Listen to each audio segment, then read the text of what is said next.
ओम शांति। आज है 25 अगस्त 2026 की साकार मुरली। आइए पहले सुनते हैं मुरली के मुख्य पॉइंट्स। बाबा कहते, मीठे बच्चे, निराकार परमात्मा संगम युग पर आत्माओं को पावन और देवता बनाने के लिए पढ़ाते हैं। प्रवृत्ति में रहकर ट्रस्टी बनकर शिव बाबा के भंडारे से खाने से हृदय शुद्ध होता है। बाप और वर्षे की याद से विकर्म विनाश होते हैं, जिससे खुशी व तंदुरुस्ती मिलती है। यह संगम युग ही सबसे कल्याणकारी समय है, जब 84 जन्मों का चक्र पूरा होता है। संपूर्ण बनने के लिए स्वचिंतन, साक्षी भाव और निरहंकारी स्थिति धारण करनी है। आइए अब सुनते हैं मुरली को विस्तार से। मीठे बच्चे, बाप और वर्षे को याद करने में तुम्हारी कमाई भी है तो तंदुरुस्ती भी है। तुम अमर बन जाते हो। प्रश्न है, हृदय को शुद्ध बनाने की सहज युक्ति कौन सी है? उत्तर है, कहाँ भी रहो, ट्रस्टी होकर रहो। हमेशा समझो, हम शिव बाबा के भंडारे से खाते हैं। शिव बाबा के भंडारे का भोजन खाने वालों का हृदय शुद्ध होता जाता है। प्रवृत्ति में रहते अगर श्रीमत प्रमाण डायरेक्शन पर ट्रस्टी बनकर रहते तो वह भी शिव बाबा का भंडारा है, मन से सरेंडर है। ओम शांति। जन्म जन्मांतर आधा कल्प बच्चों ने सत्संग किए हैं। साधु, संत, पंडित आदि सब मनुष्यों का सत्संग होता है। यह कोई भी मनुष्य का सत्संग नहीं। इसको कहा जाता है रूहानी सत्संग। सुप्रीम रूह रूहों के साथ रूहरिहान अर्थात सत्संग करते हैं। यहाँ तुम कोई मनुष्य से नहीं सुनते हो, न देवताओं से सुनते हो। तुम सुनते हो भगवान से। भगवान को हमेशा निराकार कहा जाता है और भगवान आते ही तब हैं जब बच्चों को भगवान भगवती बनाने के लिए पढ़ाना है। भगवान और भगवती का पद सिवाय भगवान के कोई दे न सके। तुम बच्चे जानते हो, कल्प कल्प संगम युग होता है तो निराकार भगवान आकर हमको ज्ञान देते हैं। यह भी सिर्फ तुम ही समझते हो, दूसरा कोई मुश्किल समझ सके। शिव बाबा आते हैं जरूर, परंतु उनके बदले श्री कृष्ण को गीता का भगवान कह दिया है, तो जरूर सबकी बुद्धि में मनुष्य तन ही आता होगा। तुम ही दैवी गुण वाले थे, अब आसुरी गुण वाले बने हो, फिर अब दैवी गुण वाले बनते हो। दैवी गुण वालों को ईश्वरीय संप्रदाय, आसुरी गुण वालों को आसुरी संप्रदाय कहा जाता है। अब निराकार बाप निराकार संप्रदाय अर्थात आत्माओं को पढ़ाते हैं, इसलिए कहा जाता है ईश्वरीय संप्रदाय अर्थात रूहानी संप्रदाय, जिन्हें रूहानी बाप आकर पढ़ाते हैं। अभी तुम रूह अभिमानी बनते हो। हम आत्मा हैं, बाप हमको पढ़ाते हैं, कहते हैं मुझे याद करो तो तुम्हारे विकर्म विनाश होंगे। रूहों को ही पढ़ाते हैं, वही नॉलेजफुल है। और ऋषि मुनि आदि तो सब नेति नेति कहते गए, अर्थात हम रूह को नहीं जानते हैं। जब तक वह ज्ञान सागर सम्मुख न आए तो ज्ञान कैसे समझाए? यह अच्छी रीति समझने की बातें हैं। हमको कोई मनुष्य नहीं पढ़ाते हैं, हमको बाप पढ़ाते हैं। वह है बेहद का बाप निराकार। यह भी बच्चों को समझाया है, साकार और निराकार दो बाप हर एक को होते हैं, एक रूहानी और दूसरा जिस्मानी। रूहानी बाप ही आकर रूहों को पावन बनाते हैं।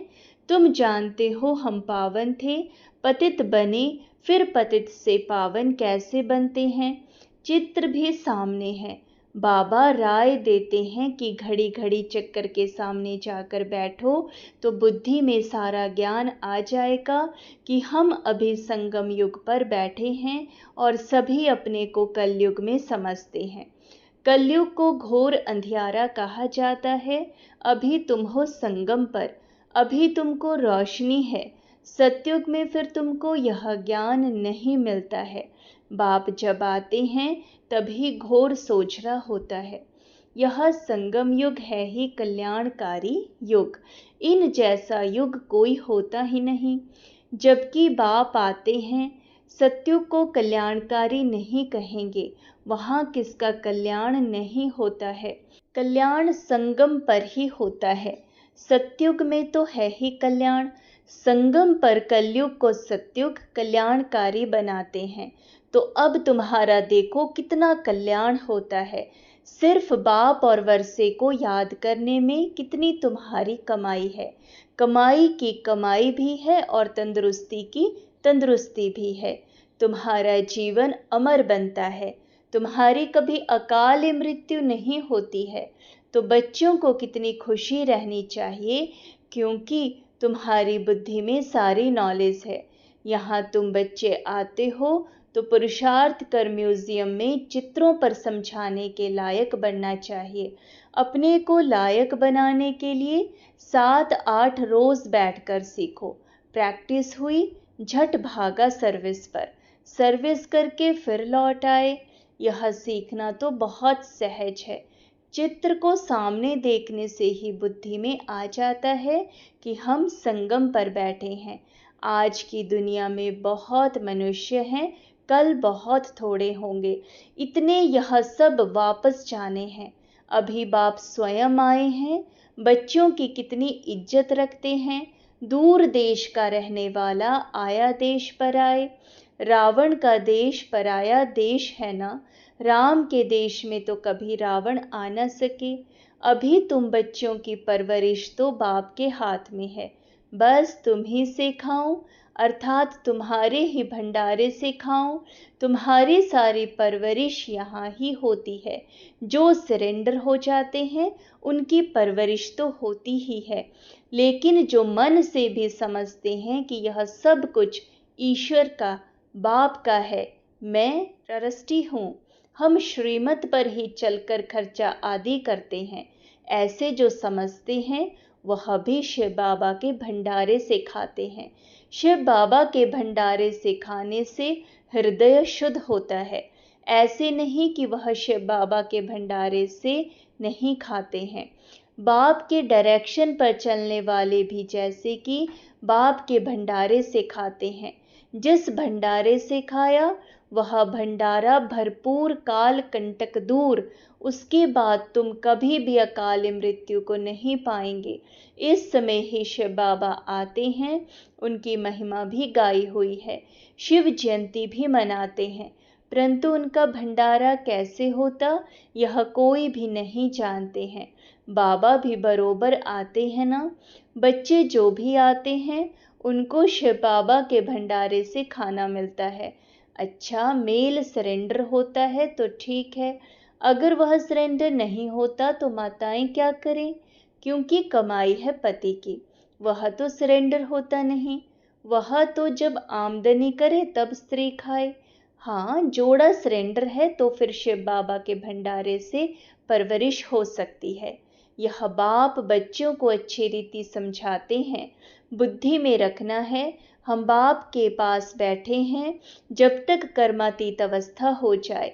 दिन प्रतिदिन हम अपने स्वराज्य के नजदीक आते जाते हैं। समय बीतता जाता है, तुम नजदीक आते जाते हो। सतयुग के पहले वर्ष में अब कितने वर्ष कहेंगे, अब कितना नजदीक आ गए हैं। बाप कहते हैं, बच्चे अब तुम्हारा 84 का चक्र पूरा होता है। तुमने अब 84 जन्मों के चक्र को जाना है। चक्र को देखने से ही कहेंगे हम अभी संगम पर हैं। इस तरफ है कलयुग, उस तरफ है सतयुग। कल हम अपने सुखधाम में होंगे। दुनिया को पता नहीं है, वह तो बिल्कुल ही घोर अंधियारे में है। तुम बच्चों को बहुत खुशी होनी चाहिए। बेहद के बाप से हम 21 जन्म की कमाई करते हैं, सदा सुख का वर्षा पा रहे हैं, यह खुशी रहती है। स्वर्गवासी बनना यह तुम्हारी ही तकदीर में है। स्वर्ग एक वंडरफुल चीज है, जैसे 7 वंडर्स दिखाते हैं ना, यह तो सबसे बड़ा वंडर है। चित्र भी है वंडरफुल स्वर्ग के। यहाँ लक्ष्मी नारायण स्वर्ग के मालिक थे, इसलिए बाबा ने लिखा था, ऊपर में सूर्यवंशी का लिखो, उसके नीचे चंद्रवंशी का लिखो, तो आधा कल्प पूरा हो जाएगा। सूर्यवंशी चंद्रवंशी 1250 वर्ष, तो फिर लाखों वर्ष की तो बात ही उड़ जाए। वहां बाहुबल में कितना खर्चा होता है, यहाँ शुरू से लेकर अंत तक कुछ भी खर्चा नहीं होता है। यह तो बाप और बच्चों का हिसाब है, खर्चे की बात ही नहीं। यहाँ बच्चे आकर रिफ्रेश हों, इसलिए मकान आदि बनाते हैं। बच्चों का ही पैसा है, सो भी कितने दिन तो पास हो गए, बाकी थोड़े दिन हैं, खर्चा कुछ भी नहीं। तुम जीवन मुक्ति पाते हो बिगर कौड़ी खर्चे, इसमें सिर्फ मेहनत की बात है। भगवान को तो सब भक्त याद करते हैं, परंतु यह नहीं जानते कि भगवान कौन है। भगवान को न जानने के कारण बहुतों को भगवान मान लेते हैं। अब तुम बच्चों को सच्चे बाप का परिचय देना है। तुम बच्चों को अथाह खुशी रहनी चाहिए।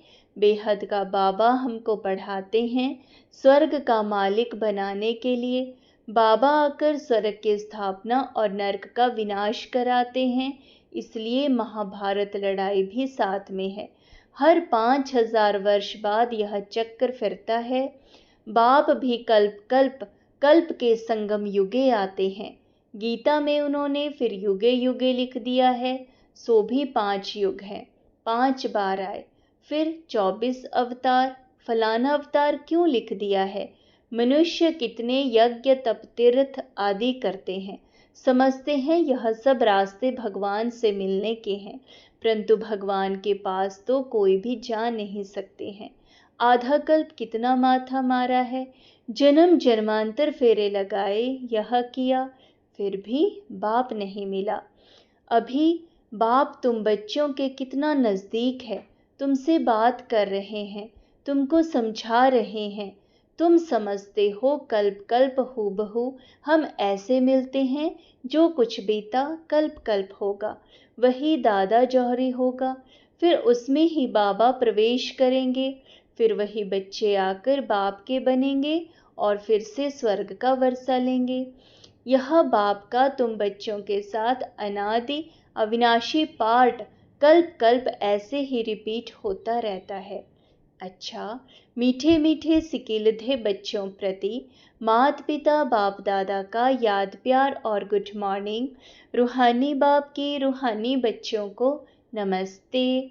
हम रूहानी बच्चों की रूहानी बाप दादा को याद प्यार, गुड मॉर्निंग और नमस्ते। धारणा के लिए मुख्य सार नंबर 1, यह कल्याणकारी संगम युग है। इसमें हर बात में कल्याण है, कमाई ही कमाई है।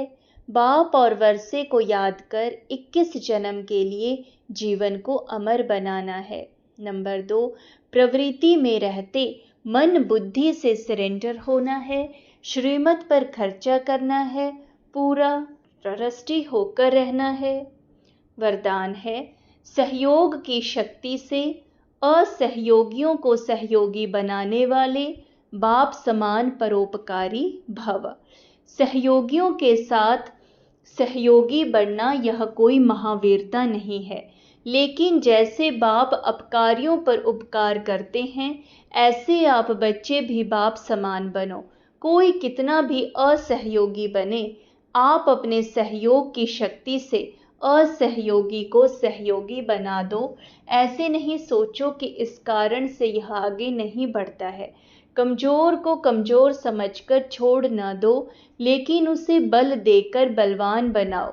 इस बात पर अटेंशन दो तो सर्विस के प्लान्स रूपी जेवरों पर हीरे चमक जाएंगे। अर्थात सहज प्रत्यक्षता हो जाएगी। श्लोगन है, क्रोध का कारण है स्वार्थ व ईर्ष्या, यही चिड़चिड़ेपन की जड़ है, पहले इसे ही समाप्त करो। शुक्रिया बाबा, शुक्रिया। अव्यक्त इशारे, अपवित्रता के बीज को भी समाप्त कर संपूर्ण स्वच्छ पवित्र बनो। पवित्रता फाउंडेशन है और फाउंडेशन का ब्रह्मचर्य व्रत धारण करना ये कॉमन बात है, लेकिन अभी आगे बढ़े हो तो बचपन की स्टेज नहीं है, अभी तो वानप्रस्थ स्थिति में जाना है। मैं ब्रह्मचारी तो रहता हूँ, पवित्रता तो है ही, सिर्फ इसमें खुश नहीं हो जाओ। मूल फाउंडेशन अपने संकल्प को शुद्ध बनाओ, ज्ञान स्वरूप बनाओ, शक्ति स्वरूप बनाओ। शुक्रिया मेरे बाबा, शुक्रिया। संपूर्णता को प्राप्त करने के लिए दादी प्रकाशमणि जी का गुप्त पुरुषार्थ। 19वें पुण्य स्मृति दिवस निमित्त विशेष धारणाएं। नंबर 1, दादी जी ने सब जवाबदारियां संभालते हुए लक्ष्य रखा कि मुझे सर्वगुण संपन्न, सर्व कलाओं में संपन्न, निर्विकारिता में भी संपन्न बन संपूर्णता की मंजिल को प्राप्त करना ही है। नंबर 2, दादी जी ने मन वचन कर्म से डबल अहिंसक बन सबको सुख दिया और सुख लिया। मनसा से भी किसी आत्मा को न दुख दिया और न दुख लिया। नंबर 3, दादी जी सदा एक बाप की ही आकर्षण में रही, उन्हें किसी भी पुरानी वस्तु, व्यक्ति व तत्व ने अपनी तरफ आकर्षित नहीं किया। सदा एक बाप की याद में रह अपनी सूक्ष्म वृत्तियों को भी एकाग्र किया। नंबर 4, सदा साक्षीपन की स्टेज में रह सदा साथी के साथ का अनुभव किया। उनकी दृष्टि वृत्ति में रूहानियत और अलौकिकता थी। उनके संस्कारों में इतनी रॉयल्टी थी जो उनकी आंख किसी में भी नहीं डूबी। नंबर 5, उन्होंने किसी का अवगुण चित्त पर नहीं रखा, किसी के अवगुण नोट नहीं किए, सदा परचिंतन, परदर्शन और परमत से मुक्त रह स्वचिंतन में रही। नंबर 6, दादी जी ब्रह्मा बाबा के समान सदा निर्माण रही, निराकारी और निरहंकारी स्थिति में रहने का अभ्यास किया, सदा स्वयं को सेवाधारी समझा, कभी अपनी महिमा स्वीकार नहीं की, किसी ने निंदा की तो घबराई नहीं और महिमा में खुश नहीं हुई, हर बात में अपनी स्थिति समान रखी। नंबर 7, बाप दादा से मिली हुई दिव्य बुद्धि की सौगात को संभाल कर रखा, सदा समर्थ संकल्प किए, हर कर्म श्रीमत प्रमाण हो, उसमें जरा भी मनवत व परमत मिक्स ना हो। दिव्य बुद्धि के आधार पर हर संकल्प, बोल और कर्म हो, यही लक्ष्य रख संपूर्णता को प्राप्त किया। नंबर 8, सदा एक बल, एक भरोसा, एक से ही सर्व संबंध, किसी तरफ भी झुकाव लगाव नहीं, सदैव भाई भाई की वृत्ति से सबको देखा और रहम दिल के गुण को धारण कर कमजोर आत्माओं को बल भरा, अपकारियों पर भी उपकार किया। नंबर 9, हर छोटी बड़ी परिस्थिति को नथिंग न्यू की स्मृति से पार किया, कोई भी दृश्य को देख क्यों क्या के प्रश्नों में उलझने के बजाय सदा साक्षी भाव को धारण कर सदा हर्षित रहे। नंबर 10, उनके हर बोल में रॉयल्टी दिखाई देती थी, कोई भी बोल साधारण नहीं बोला, उनके मुख से वही बोल निकले जो होने वाले हैं। ऐसी सिद्धि स्वरूप आत्मा के संकल्प भी सिद्ध होने कारण सहज ही संपूर्णता को प्राप्त कर लिया। नंबर 11, दादी जी सदा आत्मविश्वास से भरपूर होने कारण इसी स्मृति में रही कि हम तो कल्प कल्प की विजयी आत्मा हैं, कोई भी पुराने संस्कार, स्वभाव व हिसाब किताब के अधीन नहीं रही।